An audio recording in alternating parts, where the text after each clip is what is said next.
अब हम लोग ऑटो साइकिल की थर्मल इफिशियंसी को कैलकुलेट करेंगे। तो अभी तक हमने हीट एडिशन, हीट रिजेक्शन या नेट वर्क डन के बारे में एक्सप्रेशन निकाल लिया है। तो इस टॉपिक का जो सबसे इंपॉर्टेंट टर्म है या जो न्यूमेरिकल आपको जिस पे पूछा जाएगा वो है how to calculate the thermal efficiency of Otto cycle. तो थर्मल इफिशियंसी देखते हैं कैसे हम लोग कैलकुलेट करेंगे। तो चलिए, जो बेसिक कॉन्सेप्ट है थर्मल इफिशियंसी का पहले देख लेंगे। Thermal efficiency of Otto cycle, तो किसी भी साइकिल का अगर थर्मल इफिशियंसी आप अगर ध्यान से देखेंगे ना, तो क्या होता है W net by heat supply या हीट एडेड। अगर इसको एज ए हम ब्लॉक डायग्राम में ड्रॉ करें जैसा हम लोग सेकेंड लॉ में पढ़ते हैं, तो आप देख सकते हैं, अगर मान रहा हूं मैं ये हमारा अगर हीट इंजन है जो कि ऑटो साइकिल पे वर्क करता है, ठीक है, तो आप देख सकते हैं ना हीट एडिशन हो रहा है। चलिए, तो आप इस तरह से आप लिख सकते हो arrow, Q1 will be heat addition, right. आप देख सकते हो उसके बाद नेटवर्क डन होता है। तो यहाँ पे दो तरह का वर्क है, पहला है एक्सपेंशन वर्क और एक हमारे पास है कंप्रेशन वर्क। कंप्रेशन वर्क, इसको अगर हम सिस्टम मान रहे हैं तो हम देख सकते हैं into the system, expansion work by the system, okay. और यहाँ से हम देख सकते हैं कि हमारे पास हीट रिजेक्शन भी है, Q2 बराबर HR, ठीक है। तो यहां से अगर इसको, ये तो कंप्लीट डायग्राम हुआ, अगर और आप इसे शॉर्ट और अच्छा बनाना चाहते हैं तो इसे मैं यहां लिख सकता हूं सिंपली नेट वर्क आउटपुट ना, and that will be your expansion minus compression, ठीक है। ये हो गया हमारा, ठीक है। तो ये ब्लॉक डायग्राम हो गया समझने के लिए। तो network W net by heat supply, ठीक है। तो एक फॉर्मूला आप ऐसे लिख सकते हो WE minus WC by Q1, this is also one of the formula. इसके बाद जो हमारे पास थर्मल इफिशियंसी का फॉर्मूला होता है वो होता है Q net by heat supply, ठीक है। और Q नेट बराबर क्या है, Q1 माइनस Q2। तो आप देख सकते हैं कि आपका जो रिलेशन है वो that will be 1 minus Q2 by Q1।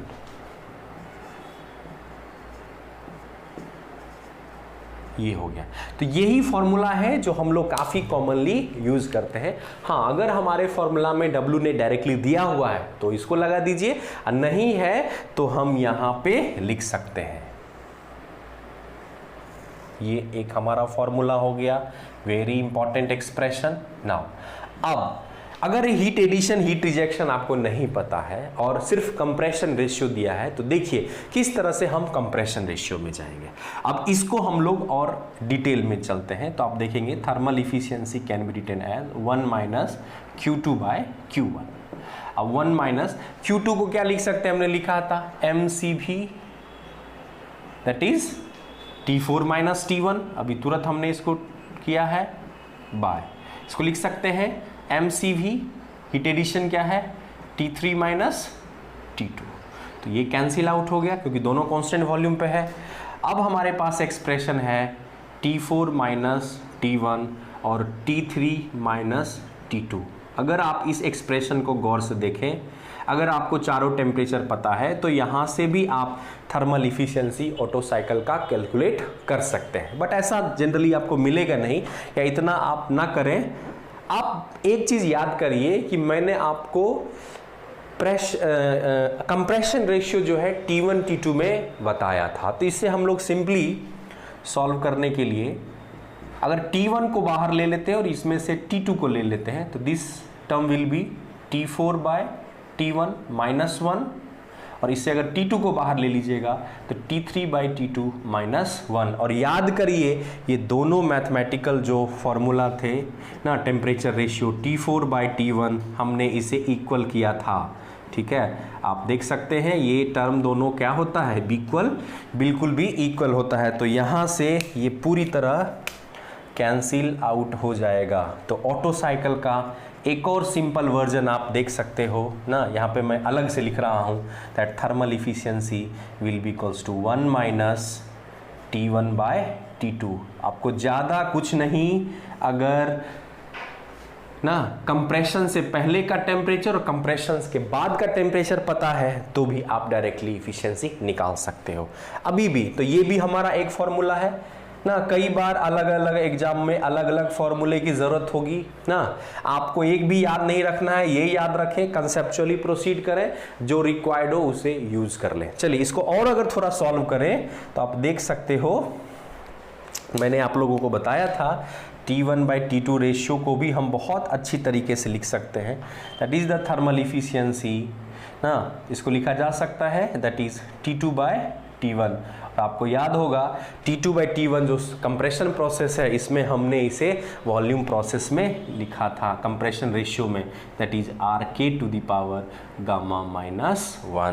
ठीक है, तो this is the formula of thermal efficiency of Otto cycle and very very important formula. और इसी पे न्यूमेरिकल एसबीटी में सीधे आया है कि आपको दिया रहेगा कि इन ए given heat engine which is based on Otto cycle having compression ratio 6 calculate the thermal efficiency। बहुत simple question, direct formula putting करके आप बना सकते हैं। तो ये सबसे मेन फार्मूला हमारा यही है थर्मल इफिशियंसी का, इट इज 1 है तो 1/RK को भी हम ऐसे भी लिख सकते हैं, कोई दिक्कत नहीं है, एक ही बात होगी Γ-1, या इसे आप सेपरेट करके भी लिख सकते हैं, कहीं कोई दिक्कत की बात नहीं है। तो ये एक्सप्रेशन सबसे इम्पॉर्टेंट है ना, आप इसको भी जरूर याद रखें। तो कहीं ना कहीं आप देख रहे हैं कि आपको इफिशियंसी सिर्फ RK और गामा के टर्म में यहाँ मिला, तो आपको ध्यान रखना होगा कि क्वेश्चन में क्या दिया है, वहां से आपको अप्रोच विकसित करना होगा। कंप्रेशन रेशियो है तो इस फॉर्मूला पे आएंगे, लेट सपोज सिर्फ हीट एडिशन हीट रिजेक्शन दिया है तो ये फॉर्मूला पे आएंगे, कई बार सिर्फ टेम्परेचर पे ही है तो ऐसे भी आप आ सकते हो ना। तो इस तरह से आपने देखा कि थर्मल इफिशियंसी ऑटो साइकिल का हमारा क्या है। अब हम लोग ऑटो साइकिल के इफिशियंसी का एनालिसिस करेंगे कि thermal efficiency of Otto cycle mainly compression ratio और गामा पे डिपेंड करती है। किस तरह से डिपेंड करती है अब हम लोग देखते हैं। ऑटो साइकिल की थर्मल इफिशियंसी को हम लोग कई तरीके से लिख सकते हैं ना, तो हम लोग एक बार रिकंसोलिडेट कर लेते हैं thermal efficiency of Otto cycle ना। तो सबसे पहले ना फर्स्ट फार्मूला इज W₌/हीट सप्लाई, या इसको ब्रेक करेंगे तो हीट रिजेक्शन और हीट एडिशन के टर्म में। फिर यहाँ से हम लोग टेम्परेचर के टर्म में भी लिख सकते हैं T1/T2 ना।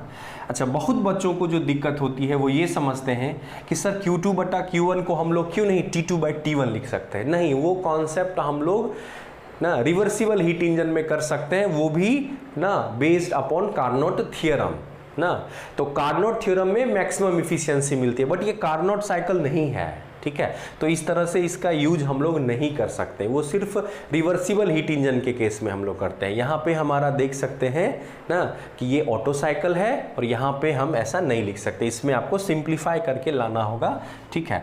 तो यहीं पे हमारा था दैट इज T2/T1 ये एक था, और यहाँ से हमने इसे किया था 1-1/RK⁻⁻1।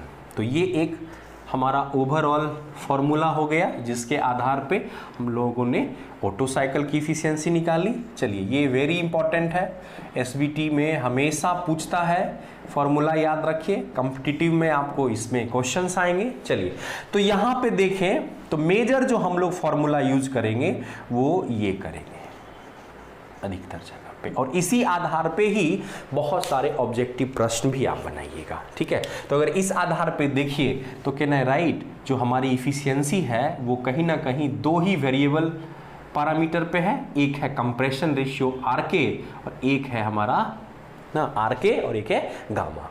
गामा क्या है? स्पेसिफिक हीट रेशियो, जो कि किसी पर्टिकुलर गैस के लिए कांस्टेंट होती है, जैसे कि एयर के लिए होता है हमारा 1.4 क्योंकि ये डायटोमिक है, मोनोएटोमिक गैस के लिए 1.66 और उसके बाद पॉलीएटोमिक के लिए 1.33। तो ये वैल्यू है, जनरली वो फिक्स रहता है, राइट। मेन जो वेरिएबल है किसी भी पेट्रोल इंजन में या ऑटो साइकिल में वो है RK को हम हमेशा घटा बढ़ा सकते हैं। RK जितना ज़्यादा होगा इसका मतलब कंप्रेशन उतना ज़्यादा हो रहा है, ठीक है। चलिए, तो यहाँ पे अगर हम लोग थोड़ा सा मैथमेटिकल रिलेशन को देखें ना, तो दो पैरामीटर है तो जनरली हम लोग एक को वेरिएबल रखते हैं और उससे दूसरे इफिशियंसी पे।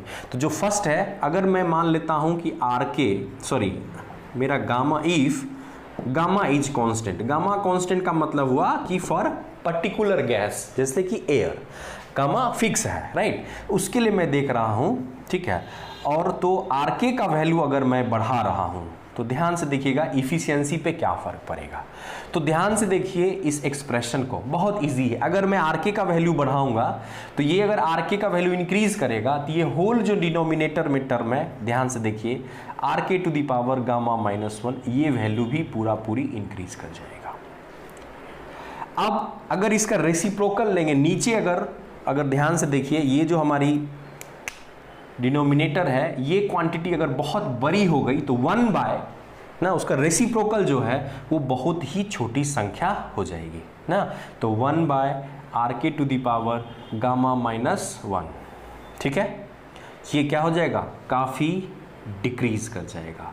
अब 1 माइनस ना इसका वैल्यू काफी छोटा हो जाएगा। तो ध्यान दीजिए, अब वो 1 में अगर घटेगी कोई छोटी संख्या ना तो वो डिफरेंस और बड़ा होगा। इसको और एक एग्जांपल से समझिए तो यहां से आपको कंक्लूजन मिलेगा कि your thermal efficiency will increase. फिर से एक बार देखिए, यहां पे अगर मैथमेटिक्स आपका अच्छा है तो आपको कहीं कोई दिक्कत नहीं होगा। आरके अगर इंक्रीज कर रहा है तो RK to the power gamma increase करेगा, this whole term will increase. ध्यान से देखिए, अगर ये टर्म बड़ा है तो 1 बाय दिस, ये जो स्मॉलर, ये जो क्वांटिटी है हमारा वो बहुत छोटा होगा, ठीक है। तो 1 माइनस करेंगे, जैसे समझिए पहले हमारा इफिशियंसी था कुछ, ठीक है, 1 माइनस ये संख्या मान लेते, ये वैल्यू है 0.6, तो कितना आया वैल्यू 0.4। अब ये टर्म हमारा और छोटा हो गया, 1 माइनस ये जो निगेटिव टर्म था, हमने आरके को बढ़ाया तो क्या देखा कि ये टर्म काफी डिक्रीज कर रहा है, मान लेते 1.2 हो गया।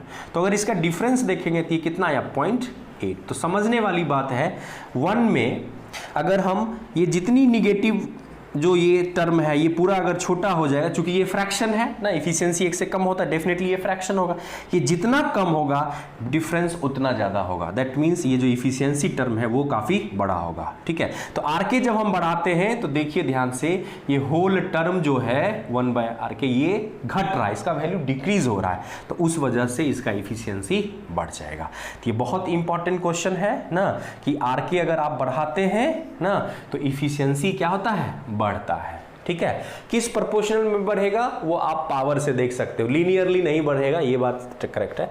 और सेम चीज अगर आप वाइस वर्सा देखें, अगर आप नेक्स्ट में अगर मैं दूसरे केस में आरके को कांस्टेंट रखूं, गामा इंक्रीज करूं, तो फिर सिमिलर पैटर्न देखिएगा, गामा -1 में अगर गामा बढ़ाएंगे तो वो पावर बढ़ेगा, पावर बढ़ेगा तो ये निगेटिव, किसी भी संख्या पे पावर अगर ज्यादा हो रहा है तो वो संख्या का मान काफी बड़ा होगा।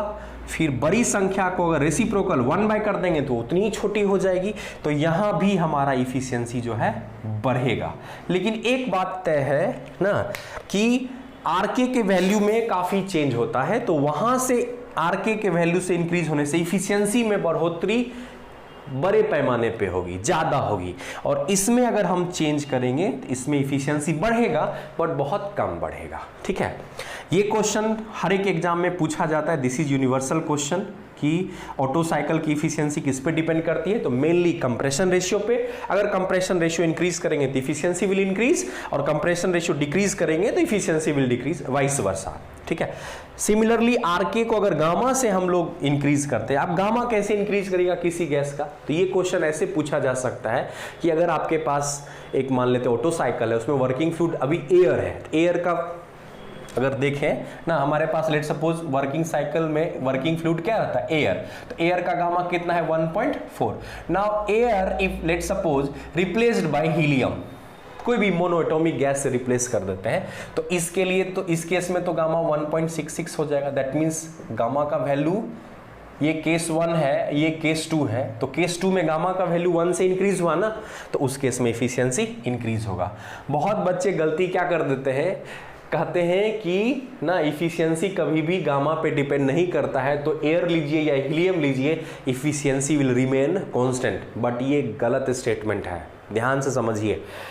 डिपेंड करता है, चेंज होगा इफिशियंसी में, मार्जिनल हो थोड़ा सा इंक्रीज होगा, लेकिन ऑब्जेक्टिव में खास करके आपको ये आंसर करना होगा।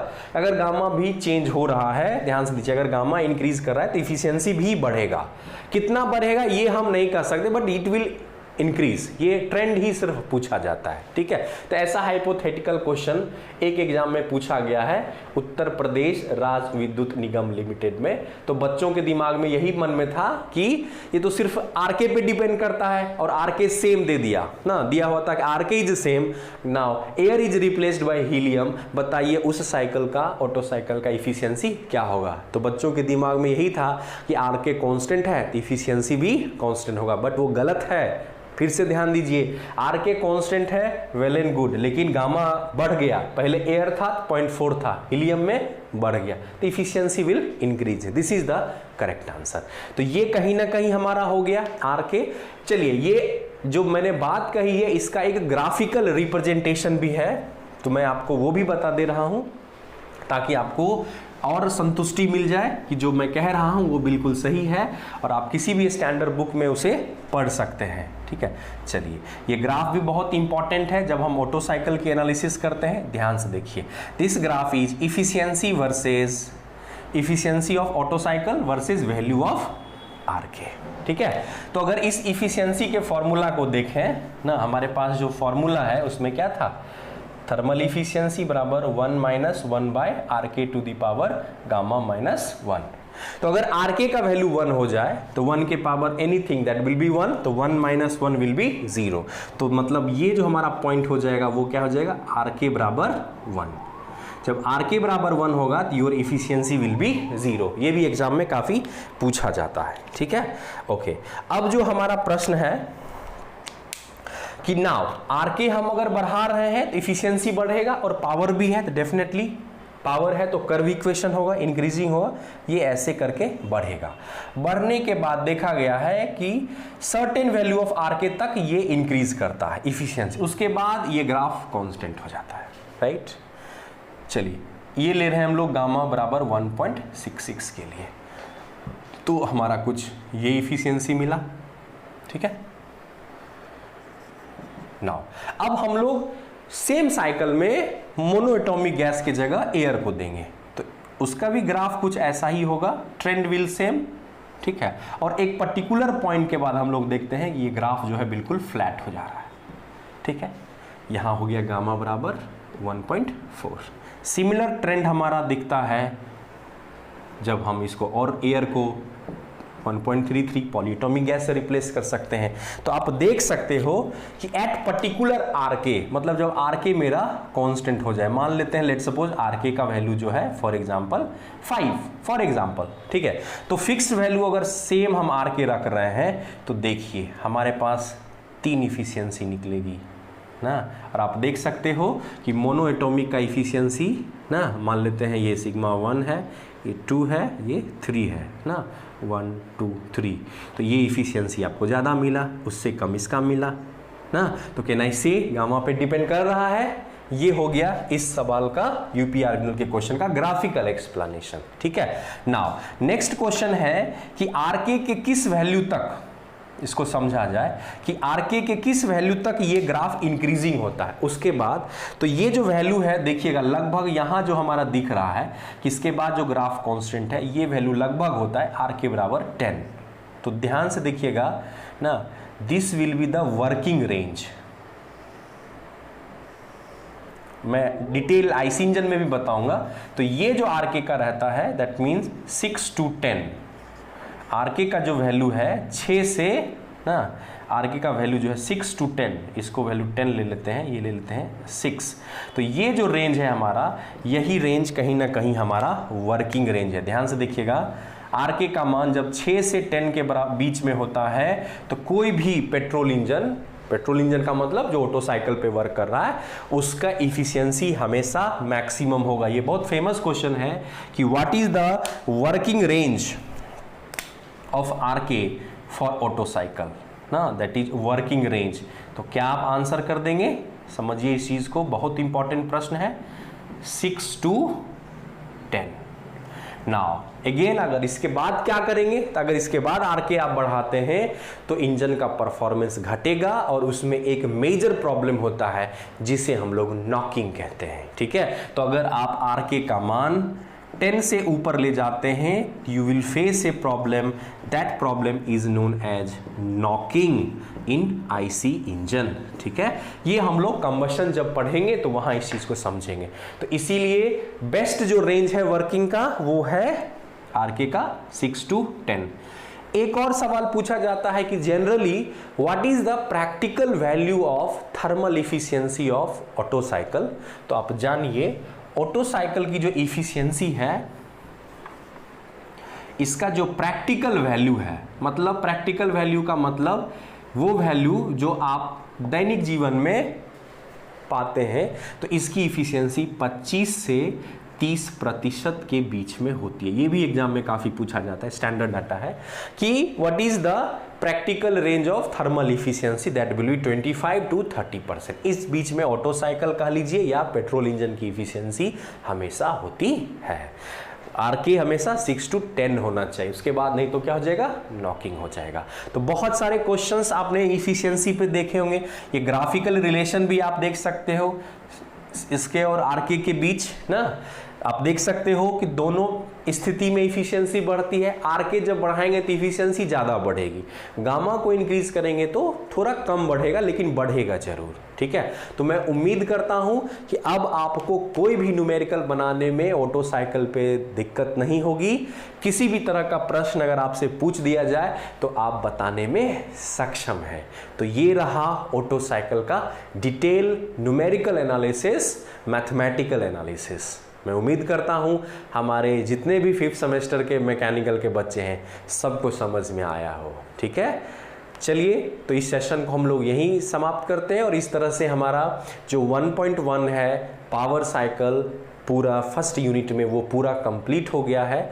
इस पे कुछ न्यूमेरिकल है जो हम लोग अगले सेशन में चर्चा करेंगे, जो प्रीवियस ईयर क्वेश्चंस है। सिंपल न्यूमेरिकल आपके सिलेबस में है तो आप इफिशियंसी का फॉर्मूला याद रखिए, उस पर आधारित ही आते हैं। किसी भी तरह का आएगा, मैंने जितना बताया है अगर आप कंसेप्चुअली उसे पढ़ लेते हैं तो आपको कहीं दिक्कत नहीं होगा ना। इसका नोट्स भी आपको वीडियो के डिस्क्रिप्शन में मिल जाएगा, तो वहाँ से नोट्स भी ले सकते हैं आप, या पॉज करके लिख भी सकते हैं। मैंने काफ़ी डिटेल में सब कुछ बताया है। मैं उम्मीद करता हूँ ये सेशन आपको अच्छा लगा होगा। Thank you so much.